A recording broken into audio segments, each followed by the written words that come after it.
Bonjour à toutes et à tous. Aujourd'hui, j'aimerais parler du déclin économique de la France et des conséquences que celui-ci aura sur votre localisation. Donc l'exercice, ça va être de prendre les tendances économiques qu'on a actuellement, de les pousser dans l'avenir et de voir quelle pourrait être la situation qu'on obtient, les conséquences qu'on obtient, afin de les prévenir. Donc, je vais essayer de me focaliser simplement sur l'élément économique, bien que ça ne soit pas le seul élément. Il pourrait très bien y avoir une guerre, une catastrophe naturelle, qui remettra en cause l'analyse, et ça, de toute façon, on ne peut pas le prévoir. Donc, revenons rapidement sur les causes de l'effondrement économique, que j'appellerais plutôt un déclin économique. Au premier plan, on a la dette, qui est en France de 2100 milliards d'euros, et quand on fait la division par habitant, on obtient un certain chiffre qui n'est pas représentatif parce que tout le monde ne peut pas la payer de toute façon. Il est évident que le chômeur au RSA ne pourra pas payer la dette.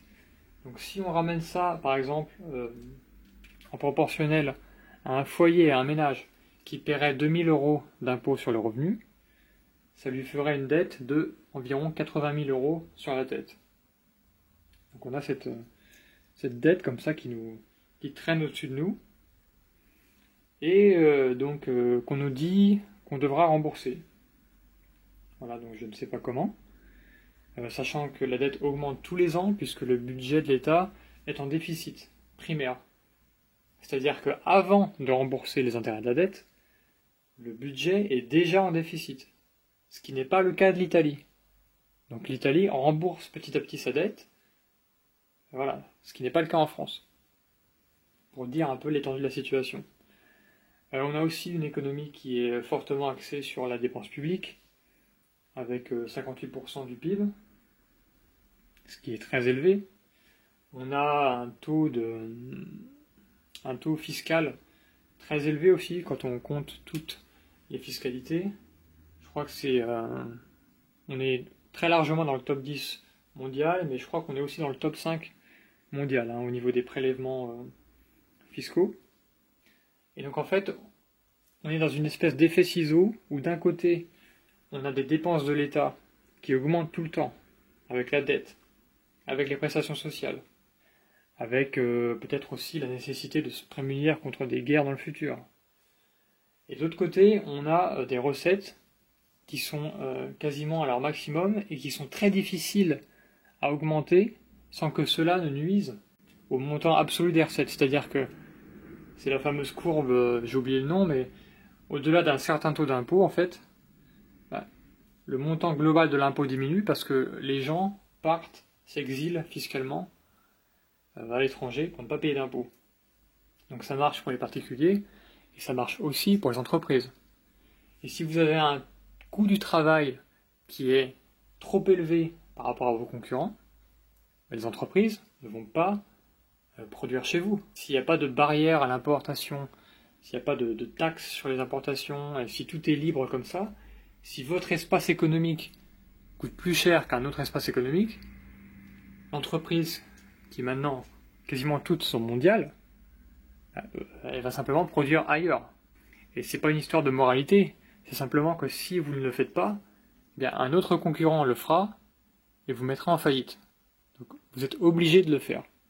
Donc on peut donc anticiper une baisse simplement de la richesse en France, une baisse du pouvoir d'achat, une baisse de quelques places dans le classement mondial du PIB. Et cela pourrait donc entraîner principalement un défaut de paiement de la France, qui est déjà arrivé en Europe, en Irlande, en Islande, qui pourrait arriver en Grèce. Et ce défaut de paiement donc entraînerait une confiance moindre dans la possibilité du pays de servir la dette, et donc probablement une hausse du taux d'intérêt, et après des mesures pour en fait tout simplement régler cette dette.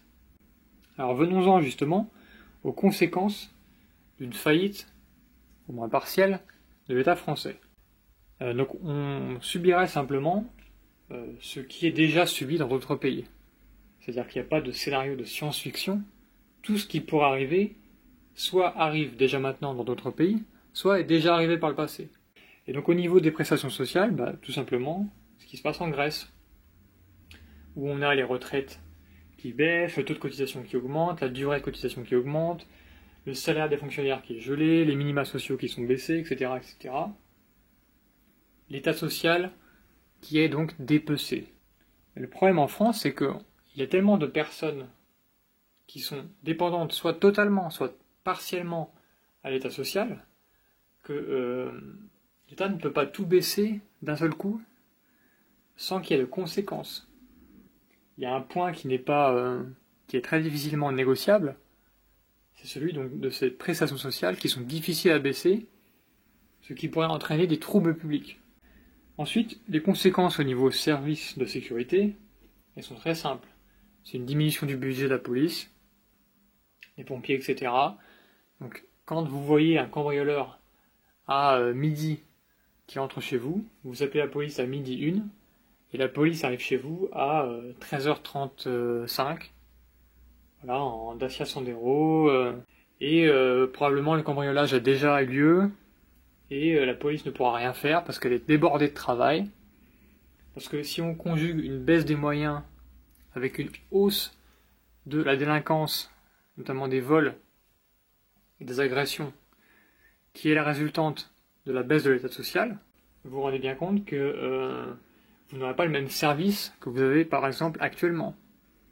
Concernant les entreprises, c'est en fait tout simplement chaque entreprise fait un choix, fait un calcul entre le coût de production et ce qu'elle pourra en tirer par les ventes.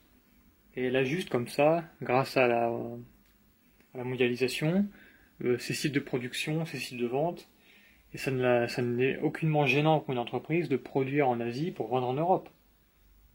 Même si, à long terme, c'est un système qui est totalement qui n'est pas viable. Vous ne pouvez pas transformer un pays simplement en consommateur, surtout si ces consommateurs utilisent la dette pour consommer. Donc, étant donné qu'à un moment donné, l'État devra donner des mesures pour les entreprises, pour les aider dans leur compétitivité, sinon elles s'en iront, eh bien il n'y aura pas de choix. Et forcément, il faudra baisser les cotisations, ou alors augmenter les aides, augmenter les taxes sur l'importation, parce que sinon le pays va simplement se vider de ces entreprises. Elles partiront toutes. C'est comme la courbe des impôts, au-delà d'un certain coût, tout le monde s'en va. Et ça, c'est impossible.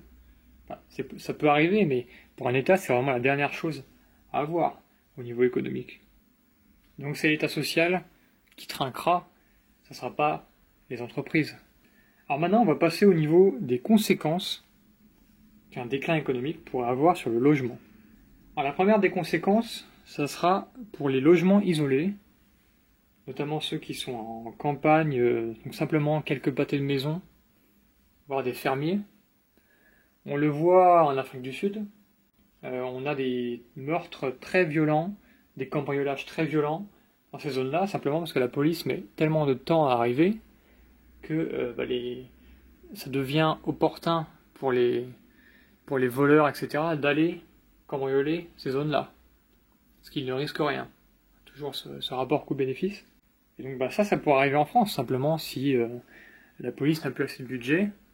Qui est-ce qui vous protégera quand vous êtes perdu dans la nature, quand il n'y a aucun témoin, aucune caméra, aucun système d'alarme, aucun voisin? Et bien, physiquement, personne ne peut vous protéger. Donc faites très attention aux logements isolés. Je pense qu'on assistera au retour des bidonvilles en France, qui ont déjà existé. C'est-à-dire qu'en fait, à cause de la baisse de l'état social, les gens auront moins d'argent, ne pourront plus payer leur logement et dépenseront tout en nourriture. Et donc on aura ces zones qui sont actuellement appelées, qui étaient appelées les US par exemple, qui regroupent pas mal de pauvreté, où en fait les gens ils pourront plus payer leur loyer. Donc à ce moment-là, soit l'immeuble en fait est en quelque sorte abandonné par l'office HLM ou le propriétaire, et du coup il n'y a plus aucune réparation qui est faite dedans. Ça se transforme en zone de non-droit, voilà, les ascenseurs sont pas réparés, l'électricité marche plus, l'eau ne marche plus, il y a des fenêtres qui tombent, qui sont pas remplacées, il y a des fuites d'eau dans le toit, etc., etc. Donc ça se dégrade d'année en année, sans que ça soit réparé, parce que personne n'a l'argent pour réparer. Soit le propriétaire ou l'office HLM arrive à expulser ceux qui ne payent pas, et dans ce cas-là, on va assister à un retour des bidonvilles. C'est-à-dire que quand vous n'avez plus d'argent, et en tout cas que vous dépensez tout dans la nourriture, vous êtes obligé de vivre dans des conditions insalubres. Donc toutes les zones, par exemple les champs, ou les zones plates assez grandes, pas des grands parkings abandonnés, pourraient se transformer en camps, en bidonvilles, en mini favelas, voilà, avec des cabanes faites de tôles, de palettes, de bâches, de plaques en plastique, qui auraient voilà, une espèce d'endroit sans adresse, illégal évidemment, où les gens iraient essayer de survivre. Et on aurait donc un côtoiement en fait au sein d'une même ville, d'une espèce d'hyperclasse mondiale, et d'une pauvreté comme ça endémique, très dure à éradiquer, qui serait simplement séparée par quelques kilomètres, quelques centaines de mètres, et en tout cas par des grands fils barbelés, puisque si jamais vous habitez à côté de ces zones qui pourraient se transformer en bidonville, eh bien le prix de votre maison va baisser instantanément. Déjà par la sécurité, et ensuite par les coûts de sécurisation.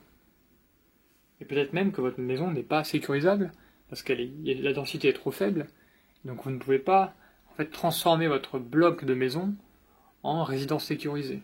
Et là j'en viens aussi à une autre conséquence d'une police moins efficace, à cause d'un manque de budget, c'est qu'en fait, le pays se transforme en une espèce d'îlot sécurisé où les gens se déplacent en voiture. Donc vous allez partir le matin de votre résidence sécurisée avec caméra, barbelés et vigiles en voiture jusqu'à votre travail, où il y aura des caméras, des vigiles et des barbelés.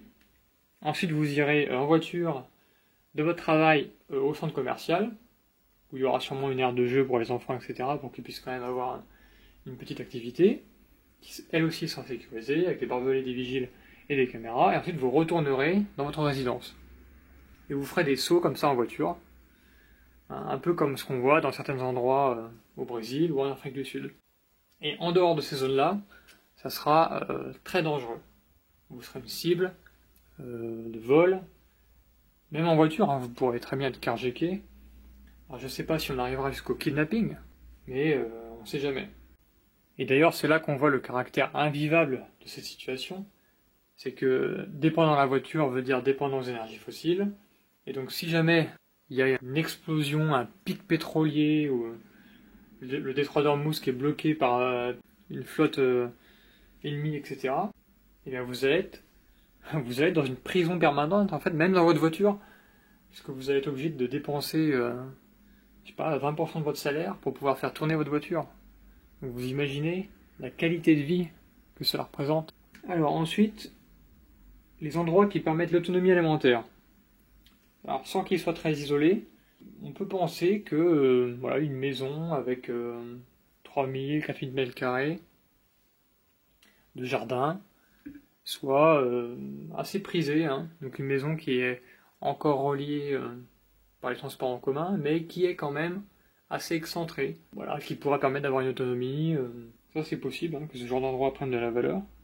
Ah oui, j'oubliais, pour certaines zones urbaines en France dites sensibles, en plus donc de la pauvreté qui pourrait générer de la délinquance et des cambriolages, etc., on a aussi une perte en fait de services, un espèce d'enclavement. Donc c'est assez paradoxal parce qu'on a des endroits qui sont au cœur de la mondialisation, dans des villes mondiales, par exemple comme Paris, où il y a un aéroport international, on peut joindre n'importe quelle destination au monde, et pourtant à quelques kilomètres, on a des zones qui sont enclavées. J'ai dit enclavées économiquement, et enclavées aussi au niveau des services. Parce que de plus en plus, on voit des histoires où des services privés, par exemple, on a vu ça avec les livraisons de colis, Chronopost, les artisans, les réparateurs, etc., ne peuvent plus aller dans ces zones, parce que, tout simplement, en y allant, soit elle risque de se faire voler des colis, soit l'artisan va se faire casser sa fourgonnette et il va se faire piquer ses outils. Donc en fait, il y a des services qui refusent simplement d'aller dans ces endroits à certaines heures.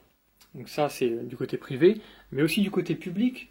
On constate un certain abandon en fait de ces endroits où on a les policiers qui doivent se déplacer par dizaines pour pouvoir être sécurisés, qui se font caillasser, des pompiers qui se font caillasser, le SAMU qui se fait caillasser. Donc c'est-à-dire que concrètement, si vous travaillez au SAMU, vous vous dites si jamais je vais là, je risque de me prendre une pierre. Donc qu'est-ce que je fais? Est-ce que j'y vais maintenant? Est-ce que j'attends un peu?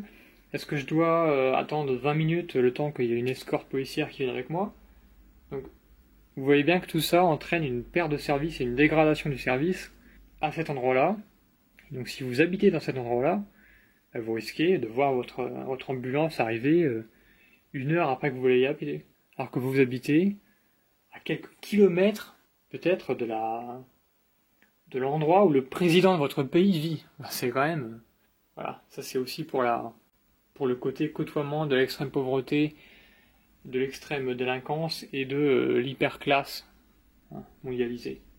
Voilà, donc en conclusion, au niveau économique, je ne crois pas à un effondrement brutal qui entraînerait un mode de vie à la Mad Max. Je pense que c'est un fantasme qui n'est pas réaliste, puisque d'ailleurs même dans Mad Max, on a une structure qui gouverne en fait, qui prend le contrôle d'un groupe. C'est-à-dire qu'en fait, il n'y a jamais de groupe dans la nature comme ça d'individus qui sont laissés à eux-mêmes et qui doivent se battre les uns contre les autres pour survivre. Il y a toujours une sorte d'ordre qui vient et qui chapeaute la population. Alors que ce soit un ordre mafieux, que ce soit un ordre dit gouvernemental, dit officiel, il y a toujours quelqu'un, quelque chose, une société, une structure qui arrive pour mettre de l'ordre quelque part. Donc je ne crois pas à ça. En revanche, je pense que c'est tout à fait réaliste de se projeter dans un déclin, tout simplement, un déclin économique, avec une perte de pouvoir d'achat général, une baisse dans les classements du PIB, une baisse de compétitivité, qui se traduirait principalement par une augmentation du fossé entre les plus riches et les plus pauvres, et avec voilà une sorte de bidonvillisation de certains endroits, tout simplement par manque de pouvoir d'achat, et un abandon par les services publics de certaines zones, que ce soit les zones isolées, ou que ce soit les zones enclavées, dites enclavées. Donc au final, on aura une sorte de mix entre la Grèce au niveau économique, entre le Venezuela au niveau social, et puis avec un peu une touche de Brésil à quelques endroits, voilà. Et pourquoi pas dans le futur, dans quelques dizaines d'années, pourquoi pas comme l'Afrique du Sud. Donc préparez-vous à adapter votre localisation pour que vous puissiez faire face à ces changements-là, et aussi faire face aux accélérations qui pourraient survenir. Comme ça, d'un coup, on peut être face à une rébellion, une mini-révolution, ou alors tout simplement une catastrophe climatique ou météorologique qui amplifierait la détresse à un endroit donné. Voilà, des petits événements ponctuels comme ça, un choc pétrolier qui pourrait faire dégénérer la situation, mais simplement pendant une petite période de temps. Si vous avez une autre opinion de ce que pourraient être les conséquences de l'effondrement ou d'un déclin économique de la France, n'hésitez pas à l'écrire dans les commentaires. Et quant à moi, je vous dis à la prochaine. Ciao.